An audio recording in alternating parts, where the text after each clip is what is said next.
Ministre. La parole est à Monsieur Marc Dolez.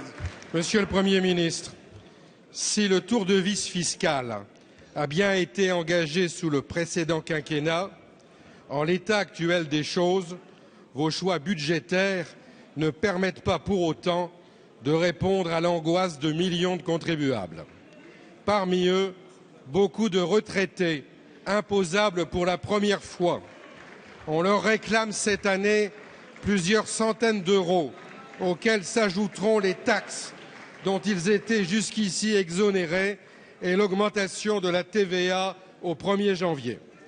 Cette situation est d'autant plus inacceptable que l'évasion fiscale se chiffre par dizaines de milliards d'euros. Elle devrait amener le gouvernement à décider immédiatement d'un moratoire et à revenir à la situation antérieure pour les personnes touchées. Mais la justice sociale et l'efficacité économique appellent aussi et surtout une grande réforme de la fiscalité pour à la fois tenir réellement compte des capacités contributives de chacun, augmenter le nombre de tranches d'impôts, diminuer les prélèvements sur le travail et augmenter l'imposition du capital, moduler l'impôt sur les sociétés en fonction de la création d'emplois et des salaires, refonder la fiscalité locale et diminuer les impôts indirects sur les produits de première nécessité. Bref, une réforme en rupture avec la spirale de l'austérité pour encourager la relance par le pouvoir d'achat et favoriser l'emploi. Monsieur le Premier ministre, le gouvernement est-il prêt à mettre en chantier la véritable réforme fiscale dont le pays a tant besoin? Merci. La parole est à Monsieur Bernard Cazeneuve, ministre chargé du budget.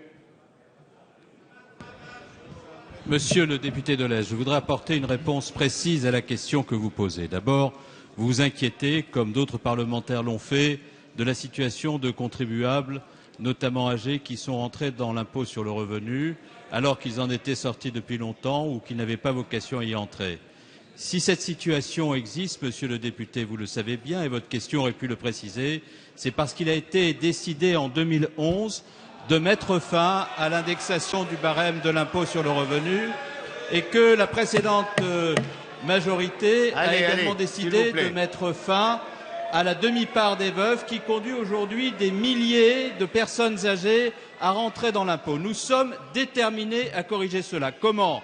D'abord, nous avons pris l'an dernier une mesure de décote que nous complétons cette année par une mesure de réindexation de l'ensemble du barème de l'impôt sur le revenu. Nous accompagnons cela d'une nouvelle décote et nous allons prendre des mesures en liaison avec les groupes de la majorité pour augmenter ce que l'on appelle le plafond du revenu fiscal de référence, qui permettra à toutes ces personnes âgées qui ont été victimes de vos injustices et qui, de ce fait, payent la CSG, qui paient la taxe d'habitation, qui paient la redevance audiovisuelle, désormais de sortir du barème ou de ne pas avoir à y rentrer. C'est le premier point.